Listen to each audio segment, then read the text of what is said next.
Kadang kita tidak sadar kalau kita sedang dimanipulasi oleh orang di sekitar kita. Ini bukan tentang teori konspirasi, tapi lebih ke bagaimana kita menangkap perilaku yang bisa merugikan diri kita. Selamat datang di Ruang Tumbuh. Chapter 1, Definisi Manipulasi Halus. Manipulasi halus adalah tindakan yang mungkin tidak kita sadari, tapi bisa berpengaruh besar terhadap cara berpikir dan berperilaku kita. Biasanya, ini dilakukan oleh orang-orang terdekat yang kita percaya, seperti keluarga atau teman dekat. Misalnya, saat seseorang mulai mengubah fakta sedikit demi sedikit, kita mungkin mulai meragukan ingatan dan pendapat kita sendiri. Ini bisa menjadi proses yang sangat halus dan sulit untuk dideteksi. Yang terjadi adalah, kita jadi merasa bingung atau bahkan frustrasi, berusaha memahami mengapa kita merasa tidak nyaman walau orang tersebut tidak terlihat berbahaya.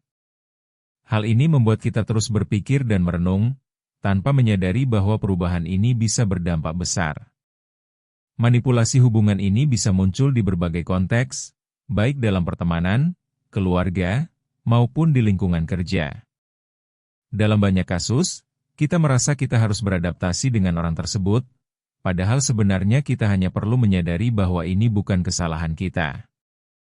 Memahami bahwa ada pola tertentu dalam interaksi kita dengan mereka adalah langkah awal yang penting untuk melindungi diri. Chapter 2, Tanda-tanda manipulasi yang perlu diperhatikan. Salah satu tanda awal manipulasi adalah ketika lawan bicara mulai membuat kita merasa tidak nyaman dengan opini kita. Mereka mungkin mengatakan, "Kok bisa sih kamu berpikir begitu?" Kalimat seperti ini adalah cara untuk merendahkan harga diri kita dan membuat kita merasa salah. Jika kita mengalami hal semacam ini, itu pertanda bahwa kita perlu berhati-hati. Dalam hubungan yang sehat, pendapat kita seharusnya dihargai. Namun, jika kita menemukan diri kita selalu merasa kecil dan dipandang sebelah mata, itu sebagian besar merupakan indikasi bahwa manipulasi sedang terjadi. Tanda lainnya adalah ketika kita selalu merasa bersalah setelah berbicara. Misalnya, ketika kita mencoba menjelaskan sudut pandang kita, tetapi justru mendapat respon negatif. Rasa bersalah yang muncul bisa menciptakan keraguan dan rasa tidak aman yang mendalam, jadi sangat penting untuk mengenali kapan ini terjadi dalam interaksi kita. Jika kita merasa tertekan secara berulang, ini bisa menjadi sinyal bahwa ada hal yang salah dalam hubungan kita. Kita perlu lebih peka dan berani untuk berbicara jika merasa tidak nyaman. Chapter 3, Dampak Psikologis Manipulasi. Satu dampak yang sering kita alami akibat manipulasi adalah berkurangnya rasa percaya diri. Ketika kita terus-menerus merasa disalahkan, baik itu di tempat kerja maupun dalam hubungan pribadi, kita bisa menjadi ragu terhadap diri sendiri. Kita mulai meragukan keputusan yang kita ambil dan cara berpikir kita. Dampak ini bisa berakibat fatal jika terus dibiarkan, seringkali mengarah pada lebih banyak keraguan dan hilangnya motivasi. Setiap orang sebenarnya memiliki potensi untuk berkembang, namun manipulasi bisa menghambat kita untuk mencapai itu. Dalam kondisi seperti ini, penting bagi kita untuk mencari dukungan dari teman atau profesional. Menemukan seseorang yang bisa membantu kita melihat realitas dari sudut pandang yang berbeda sangatlah berharga.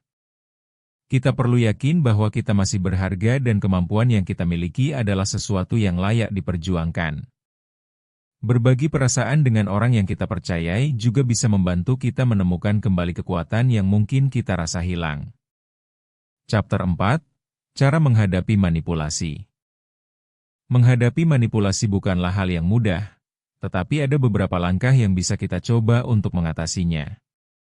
Pertama, kenali perasaanmu. Ketika sesuatu terasa tidak berjalan baik, itu adalah petanda untuk lebih waspada dan introspeksi. Kedua, ajukan pertanyaan. Daripada menerima segala sesuatunya begitu saja, lebih baik kita tanyakan hal-hal yang menimbulkan keraguan dalam pikiran kita. Pertanyaan bisa membuka dialog dan memberi kesempatan untuk memahami motif di balik tindakan orang lain. Ketiga, berkonsultasilah dengan orang-orang terdekat yang bisa dipercaya. Mendapatkan perspektif dari luar bisa sangat membantu kita menyusun pemikiran yang lebih jelas dan rasional. Berbicara dengan orang lain dapat membantu kita melihat hal-hal dari sudut pandang yang lebih luas. Dengan cara ini, kita perlahan-lahan bisa mengambil kembali kontrol atas hidup kita dan memilih jalur yang lebih baik untuk masa depan kita. Ingatlah bahwa kita tidak sendirian dalam hal ini, dan banyak orang mungkin mengalami hal yang sama. Chapter 5, Kapan harus menarik diri? Terkadang, mengatasi manipulasi bukan hanya tentang menghadapi situasi secara langsung. Kita juga harus tahu kapan saatnya untuk mundur dari hubungan atau lingkungan yang tidak sehat. Jika setelah berbagai usaha kita masih merasa tidak nyaman dan tertekan, mungkin ini saatnya untuk mengevaluasi kembali hubungan tersebut. Kita perlu memperhatikan tanda-tanda yang mengindikasikan bahwa kita tidak mendapatkan dukungan yang kita butuhkan. Mengalihkan perhatian dan mencari dukungan dari orang lain bisa menjadi langkah penting untuk menyelamatkan kesehatan mental kita. Mendapatkan perspektif baru dari orang lain bisa membuka mata kita terhadap situasi yang sebenarnya. Kita harus ingat, tidak ada salahnya menjaga diri sendiri dan berusaha menjauh dari situasi yang merugikan.